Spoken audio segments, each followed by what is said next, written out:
Kita akan melanjutkan kuliah hari ini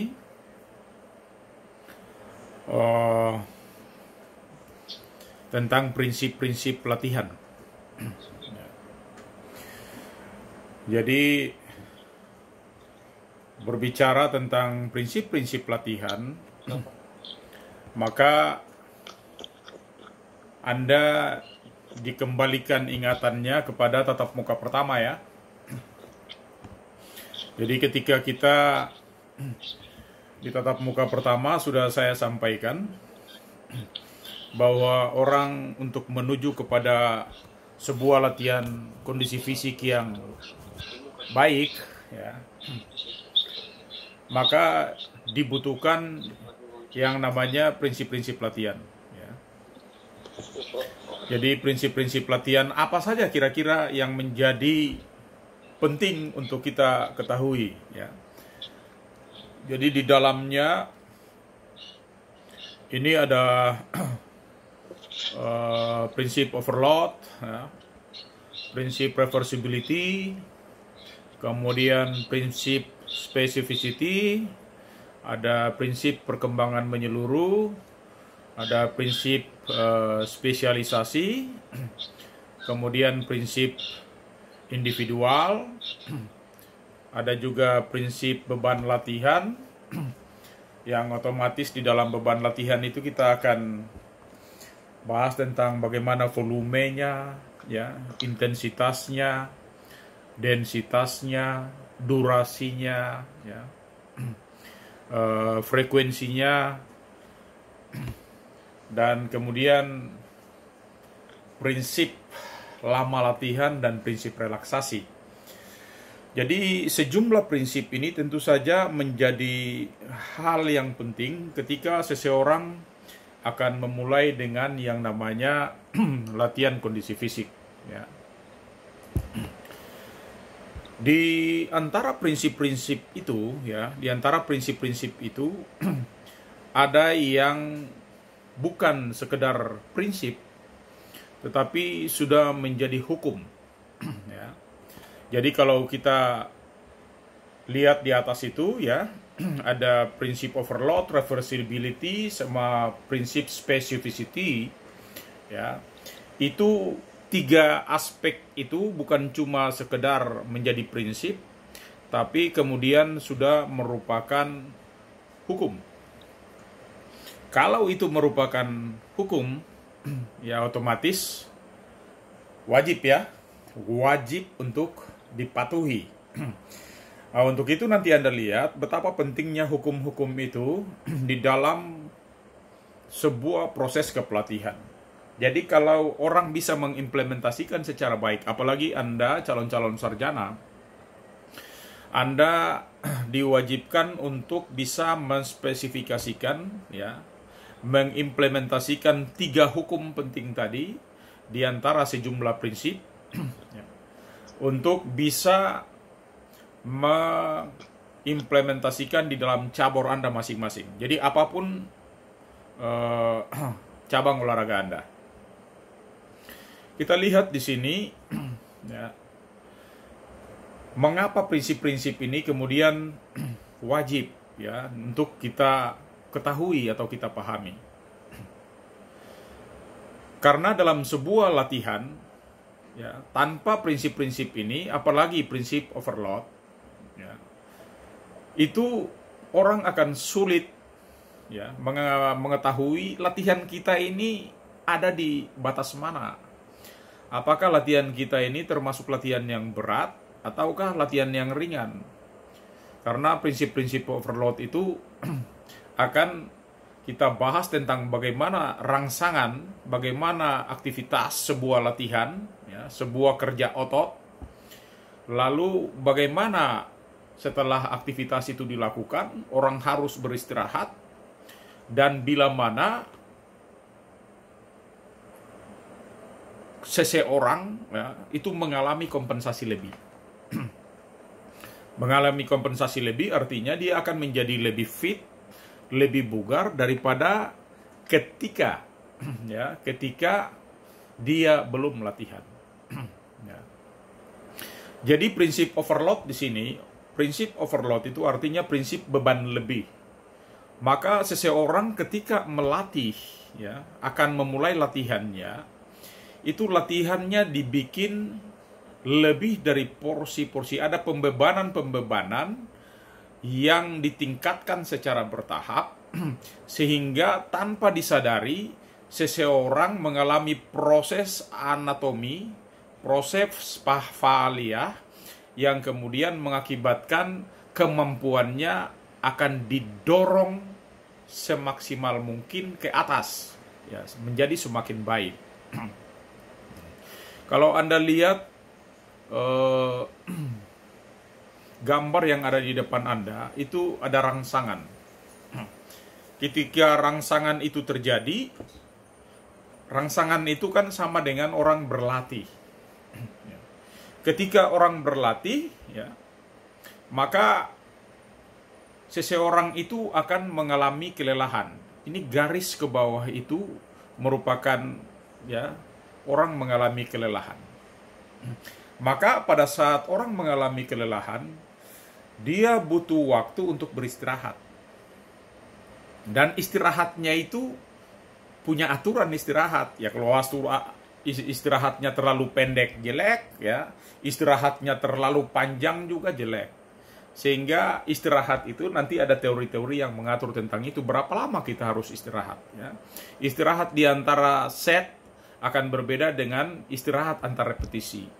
Jadi pengulangan-pengulangan itu butuh istirahat, sementara pengulangan antar set itu juga butuh istirahat atau rest atau recovery, pemulihan, ya.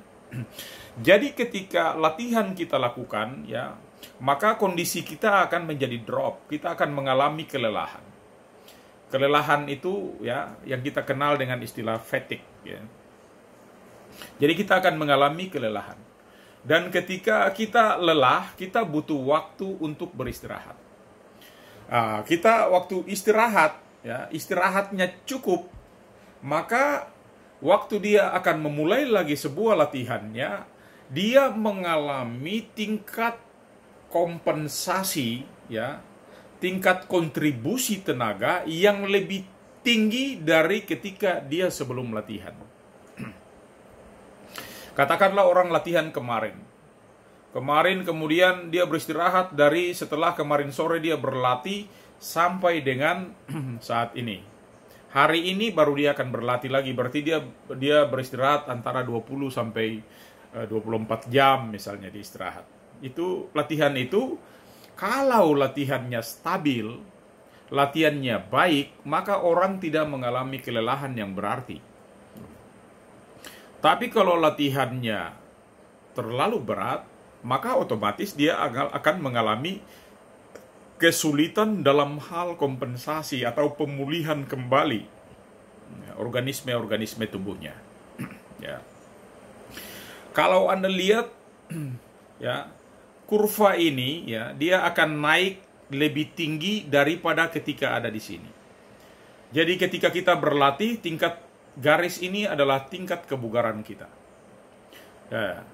Dan ketika kita berlatih, kita akan mengalami kelelahan. Dan ketika kita beristirahat yang cukup, kita akan mengalami kompensasi atau overkompensasi di sini. Jadi sudah di sini tingkatannya sudah lebih tinggi dari di sini. Ya, padahal kita tahu bahwa ini garis kebugaran, berarti dia akan lebih fit, lebih baik lagi kondisinya. Ya. Selanjutnya, kalau Anda lihat tindak lanjut dari hukum overload ini, otomatis kita lihat 3 hal penting di dalamnya. Ketika seseorang berlatih, kita menentukan dosis latihan. Ketika dosis latihan itu kita tentukan, ya, entah latihannya berat, entah latihannya ringan, atau latihannya sedang, tentu memiliki dampak sendiri-sendiri terhadap kompensasinya. Nah, Anda lihat 3 garis ini. Kalau garis yang pertama ini, ya, di atas ini, itu adalah latihan ketika dilakukan dan latihan itu ringan. Ya.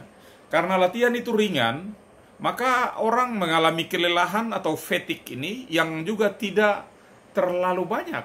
dia tidak terlalu lelah, sehingga dia butuh istirahat yang sebentar saja, tetapi dia juga akan pulih, ya, dia akan pulih, kompensasinya itu juga tidak seberapa besar. Artinya bahwa latihan yang terlalu ringan itu dampak terhadap kompensasi lebih, ya, dampak terhadap kontribusi tenaga untuk mengalami tingkat kebugaran yang lebih tinggi itu menjadi sedikit, gitu. Jadi dia lebih sedikit saja dari garis kebugaran ini. Tapi kalau Anda lihat garis yang ketiga ini, ya, garis yang ketiga ini, ketika rangsangan diberikan atau latihan diberikan oleh pelatih itu ternyata latihannya terlalu berat. Kalau latihannya terlalu berat, maka orang butuh waktu panjang untuk beristirahat, ya, sehingga kita lihat, ya, ini garis ini cukup panjang sampai ke bawah. Berarti kita butuh waktu yang lama untuk beristirahat. Dan kalau kita butuh waktu yang lama untuk beristirahat, kondisi kita terlalu capek, terlalu lelah, maka pemulihan kita atau recovery kita ini juga jelek. Maka kita bukan bertambah bugar. Kompensasi kita tidak lebih baik. Kompensasi artinya pemulihan kita itu tidak akan lebih baik dari yang pertama. Justru akan lebih jelek dari yang pertama. Jadi kalau tingkat kebugaran kita waktu kita berlatih, tingkat kebugaran kita berada di sini, fitness kita, ya, tingkat kebugaran kita berada di sini. Namun setelah kita berlatih karena latihan itu terlalu berat, maka kita pemulihannya butuh waktu yang lebih panjang. Di samping waktu yang lebih panjang, kita tidak sampai pada titik pemulihan yang kita harapkan. Justru malah semakin menurun tingkat pemulihan kita. Maka kalau itu dilakukan secara terus-menerus, dapat kita bayangkan bahwa latihan kita pasti akan mengalami over, ya, akan mengalami lebih. Jadi justru yang terjadi, kita bukan bertambah fit, bukan bertambah bagus latihan kita, tetapi justru bisa menjadikan overtraining, bisa, ya. Dan kalau dampak dari overtraining, otomatis kita akan menjadi jelek sekali. Saya pernah mengalami kondisi overtraining terhadap 3 orang atlet Maluku di nomor atletik, nomor lari jarak menengah dan jauh, ada juga nomor sprinter. Di PON Jakarta tahun 96, ya. Itu atlet Maluku itu dilatih yang terlalu berat sehingga mereka mengalami overtraining. Dan ketika overtraining terjadi, mereka tidak bisa buat apa-apa. Berlatih saja sudah tidak kuat, jogging saja sudah tidak bisa, berjalan pun pelan-pelan. Akhirnya semua latihan yang kita sudah siapkan bertahun-tahun itu menjadi mubazir. Latihan kita yang sudah kita siapkan selama setahun penuh bahkan di dalam pelatda itu menjadi mubazir karena pada waktu dia akan bertanding, dia sudah tidak bisa lagi bertanding. Dan kita bisa bayangkan kita rugi material, ya. Berapa duit yang sudah disiapkan untuk dia mulai latihan, beli perlengkapannya dia, sampai dia berangkat, ya, kebutuhan waktu dia tiap waktu berlatih kemana-mana, dia tryout di mana-mana juga dibiayai sampai dia kembali dan seterusnya. Dan atlet sendiri menjadi kecewa, ya. Atlet sendiri menjadi marah, ya, karena mengapa bisa terjadi begitu? Karena kita macam-macam, ya, banyak hal itu terjadi di pelatih itu sendiri. Ya mungkin karena pelatih terlalu ambisius, ya. Atau juga pelatih tidak mengerti ilmu kepelatihan, bisa juga. Atau pelatih pengen sekali untuk berprestasi secara lebih hebat, maka dia begitu bersungguh-sungguh dengan menerapkan beban yang berat selalu, dan tanpa dikombinasi ada berat ringan, ya, berat ringan, akhirnya atlet mengalami kelelahan dan apalagi sampai pada yang namanya tingkat overtraining, maka atlet tidak berguna dan tidak akan bisa bertanding. Itu menjadi sia-sia. Ya, pengalaman ini mudah-mudahan kepada Anda ada masih banyak yang berlatih sekarang menjadi atlet. Anda juga besok-besok adalah calon-calon pelatih. Ya, paling tidak Anda harus mengetahuinya supaya jangan sampai merusak anak orang, ya. Kemudian membuat anak orang juga menjadi kecewa karena tidak bisa ikut bertanding, sudah datang jauh-jauh, tidak bisa bertanding, dan seterusnya. Anda lihat yang berikut terkait dengan ini, hukum yang berikut, ya. Kalau tadi hukum overload itu, sekarang hukum yang berikut adalah hukum reversibility, ya, atau hukum reversibilitas. Ya. Jadi ini dikatakan bahwa dasar untuk menentukan beban progresif ke arah yang lebih baik. Ya. Kalau yang tadi Anda lihat di beban lebih itu adalah satu siklus tunggal. Ya. Kalau Anda lihat di sini, ini merupakan satu siklus tunggal. Baru satu tahapan saja.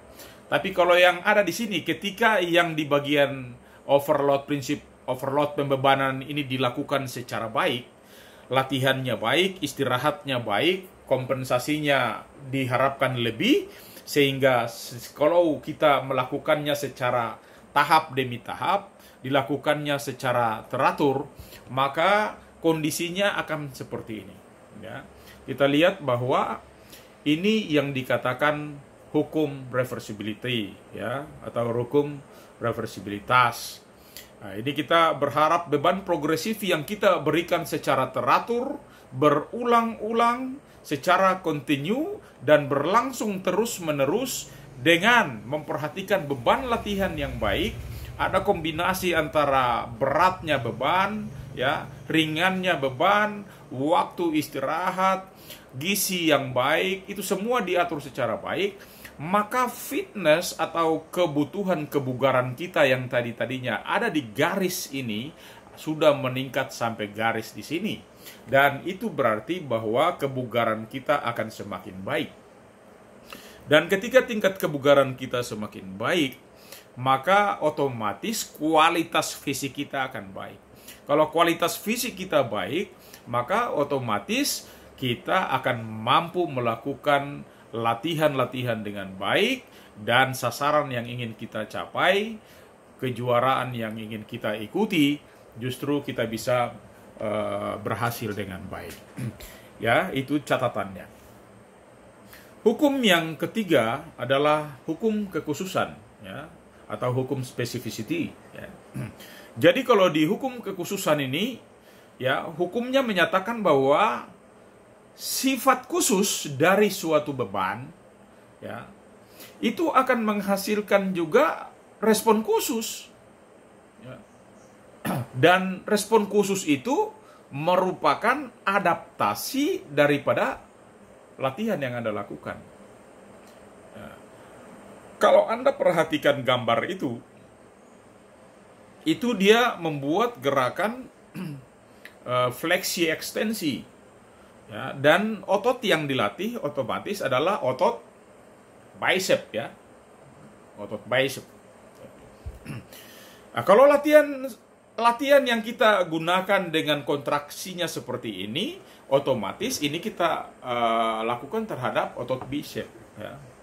Nah, kalau latihan dilakukan terhadap otot bicep, maka otot bicep saja yang akan membesar. Artinya otot yang lain tidak membesar. Gitu.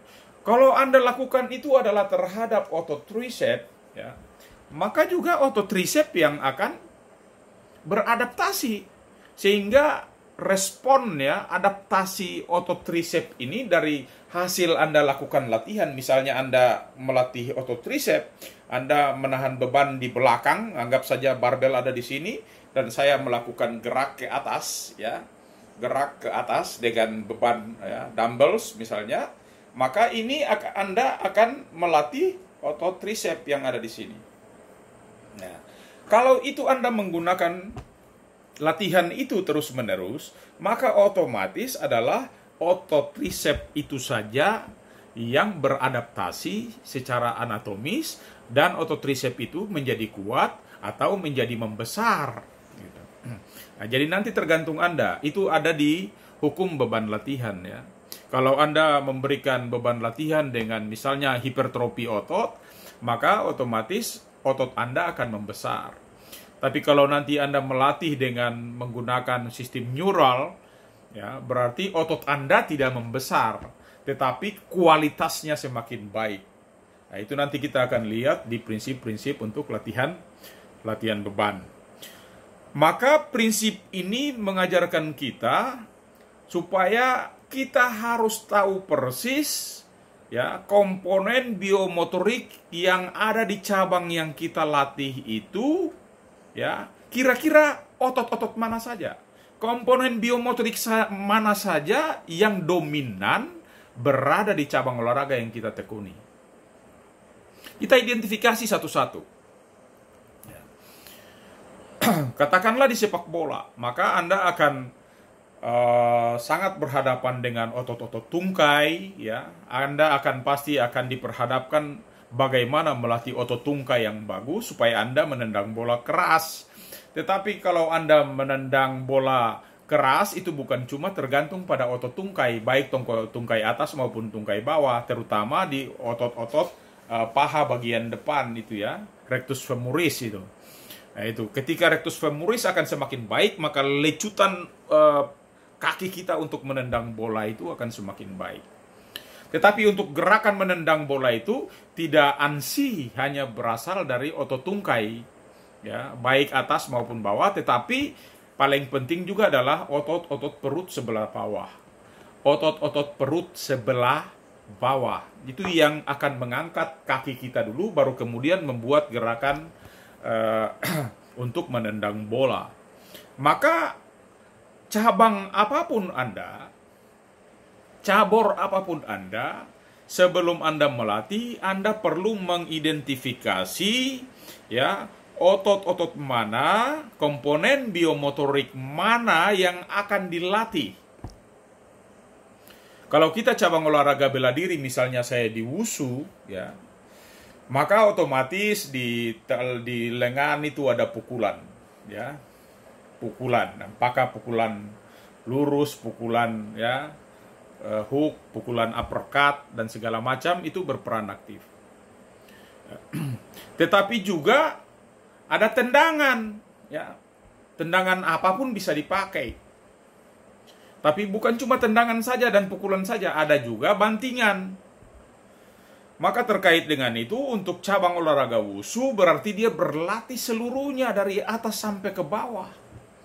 Dia menendang, dia butuh otot tungkai yang keras, yang baik, yang berkualitas. Dia memukul, dia juga membutuhkan otot lengan yang baik, yang unggul, yang keras, ya.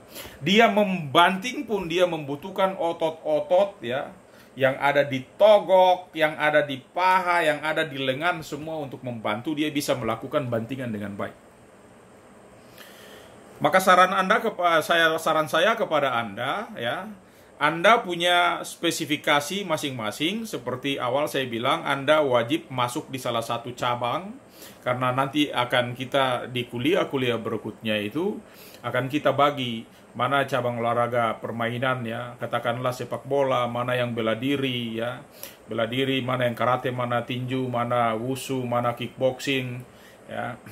Itu akan kita pisah-pisahkan sehingga waktu Anda melakukan latihan dan praktek itu akan tepat sasaran, gitu. Ya.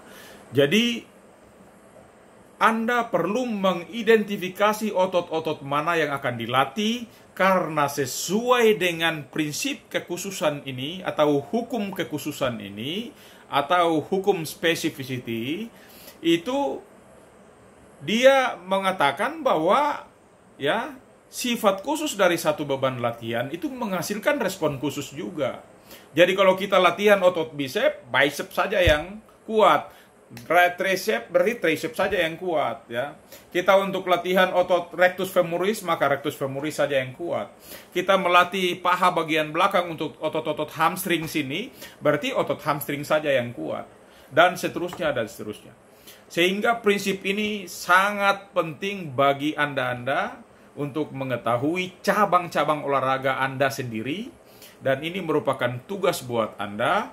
Identifikasi, ya, otot-otot dari cabang olahraga yang Anda ikuti, yang Anda tekuni sekarang, dan nanti setelah Anda identifikasi dulu ya, otot mana mulai dari atas sampai ke bawah atau dari bawah sampai ke atas, otot-otot mana yang dibutuhkan dalam sebuah proses latihan, baru nanti dalam tatap muka berikutnya kita akan melihat bagaimana otot-otot itu dilatih ya, untuk bisa meningkatkan kualitas ototnya. Apakah meningkatkan kualitas powernya ataukah membesarkan ototnya? Bagaimana bentuk-bentuk latihannya, itu juga tentu akan kita bahas secara menyeluruh. Ya. Prinsip yang berikut adalah prinsip individual. Ya. Jadi kalau prinsip individual ini, ada hal penting yang kita tahu bahwa masing-masing individu itu ya tidak ada yang sama. Ya. Tidak ada dua orang, apalagi lebih dari dua gitu ya. Tidak ada dua orang atau lebih yang sama dalam berbagai hal. Itu mustahil. Jadi tidak ada orang di muka bumi ini yang sama dalam segala hal. Entah ya psikologinya akan berbeda, kualitas fisiknya akan berbeda, karakternya akan berbeda, sifat-sifatnya semuanya akan berbeda. Ya. Maka penting untuk mengidentifikasi dari hal-hal itu. Ya. Katakanlah kita hanya melihat kualitas fisiknya saja, atau melihat kualitas antropometriknya saja, dari posisi badannya, posisi tubuhnya saja. Ada orang ya yang memiliki tipe yang tinggi, kurus, ya, dibilang kutilang, ya, kurus tinggi langsing gitu ya. Tapi ada orang yang juga bulat, ya, seperti bola. Gitu. Nah, itu berarti orang-orang yang memiliki tipe tubuh apa itu? Ada 3 tipe tubuh yang dikenal itu. Yang besar gemuk itu yang dikenal dengan tipe tubuh endomorf, ya. Jadi ada endomorf, ada ektomorf, ada mesomorf itu. Jangan sampai lupa. Ya. Dan faktor-faktor yang perlu dipertimbangkan, ya. Misalnya yang pertama terkait dengan prinsip individual. Ya. Kita perlu lihat gen, keturunan dari orang ini. Calon atlet kita harus kita tahu. Ini bapaknya siapa, kalau bisa kakeknya siapa, ini turunannya dari mana. Ya. Baru nanti kita lihat usia biologisnya dan usia kronologisnya. Ini umurnya berapa, umur biologisnya berapa. Dia sudah berlatih berapa lama, sudah berlatih berapa tahun. Ya kalau umurnya sama 14 tahun, ya, umurnya sama 14 tahun. Yang satu sudah berlatih 4 tahun. Yang satu baru berlatih 2 tahun. Tetapi ternyata yang berlatih 2 tahun ini prestasinya sudah lebih baik dari prestasi orang yang berlatih 4 tahun. Maka ini menjadi catatan penting buat kita. Nomor yang ditekuni bisa jadi adalah nomornya berbeda, tidak sama. Karena perbedaan individual tadi. Ada orang yang mungkin bagus di nomor sprint, kalau di nomor lari cepat. Tetapi ada yang bagus di nomor lari jarak menengah dan mungkin lari jarak jauh. Nah, sama di dalam latihan kita juga, gitu. Mungkin ada yang bagus di cabang olahraga bela diri, tetapi ada yang tidak bagus di cabang olahraga bela diri. Mungkin dia di cabang senam dia akan lebih bagus. Maka postur tubuh ya tadi antropometrik akan paling menentukan atlet mau kita arahkan kemana. Ya. Maka unsur genetika ini menjadi penting. Ya kalau kita katakanlah ini saya punya atlet tapi saya tidak tahu dia dari mana. Ya. Ternyata waktu ditelusuri, wah ini anaknya Pak Wim Gomis. Pak Wim Gomis otomatis kita tahu punya prestasi yang luar biasa, juara Asian Games berkali-kali, ya, SEA Games, kejuaraan dunia. Maka otomatis kita bisa tahu bahwa gen ini akan turun kepada anak-anaknya, ya. Atau mungkin elipikal, ya, atau mungkin juga di cabang-cabang lain, ya. Di renang dulu kita lihat Richard Sambera hebat sekali, ya, bisa sampai 7 medali emas dalam satu event. Nah, itu kan prestasi-prestasi yang luar biasa. Dan itu mungkin saja prinsip individualizing ini, ya, itu kena bahwa orang yang memiliki karakter tubuh seperti ini akan cocok di nomor renang, gitu. Katakanlah di nomor rowing di dalam dayung. Itu harus orangnya tinggi-tinggi karena terkait dengan jangkauan, ya. Kalau jangkauannya sudah panjang, tinggal kualitas otot, kualitas latihan semua kita benahi dengan baik. Maka kalau orang tinggi dan orang pendek bersama-sama untuk nomor rowing di dalam dayung, otomatis orang pendek ini sudah kalah dari sisi jangkauan. Maka kalau dia sudah kalah dalam sisi jangkauan, satu kali tarikan dia kalah, ada misalnya 1 cm, 2 cm, ya. Maka sepanjang 100 meter sudah berapa, ya. Kalau sudah 1000 meter sudah berapa, 500 meter sudah berapa, maka dia akan tertinggal. Kalau yang lain-lainnya sama, hanya kita lihat dari sisi jangkauan saja, atau tinggi badan, atau panjang tungkai, panjang lengan, gitu. Nah, ini menjadi catatan. Di dalam bela diri saja tidak semua sama. Ada yang ditinju bagus, tapi waktu kickboxing tidak bagus. Ada yang tidak pernah juara di taekwondo, tapi ketika dia masuk di kickboxing dia bisa juara. Ada yang tidak pernah juara di pencak silat, tetapi waktu dia masuk di taekwondo dia juara, atau sebaliknya. Itu banyak terjadi. Ya, katakan juga Chris John. Chris John itu kan dari atlet wushu. Akhirnya dia juara dunia di cabang olahraga tinju. Maka kita tahu betapa pentingnya yang namanya prinsip individual itu jangan dianggap remeh. Perhatikan genetikanya, perhatikan usia biologisnya, perhatikan usia kronologisnya waktu berlatih. Kalau itu terjadi, lihat juga antropometriknya tadi saya bilang, ya. Somatotipenya, ya. Lihat apakah orang ini termasuk orang yang endomorf atau mesomorf atau ektomorf. Kalau orang yang gemuk besar seperti gambar ini, ya, maka dia cocok misalnya di atletik, berarti cocoknya di mana? Di nomor-nomor cocoknya di nomor-nomor lempar, tolak, ya. Apakah orang yang gemuk seperti di gambar ini bisa lompat tinggi apalagi, ya. Jatuh seperti bom atom, jatuh di laut gitu. Nah, otomatis ini akan sangat berpengaruh. Nah, kalau dia tipe tubuhnya begitu, jangan suruh dia latihan sprinter. Jangan suruh dia lari cepat gitu. Tapi kasih dia di nomor tolak peluru, lontar martil, ya. Kalau di bela diri mungkin larinya ke gulat, ya, ke judo, lari ke smackdown gitu-gitu, ya. Jadi itu yang kita harapkan. Nah, kalau mesomorf itu yang atletis, ya. Badannya bagus, ya, ideal, dan ini orang-orang yang banyak berprestasi. Di samping yang ektomorf, ya.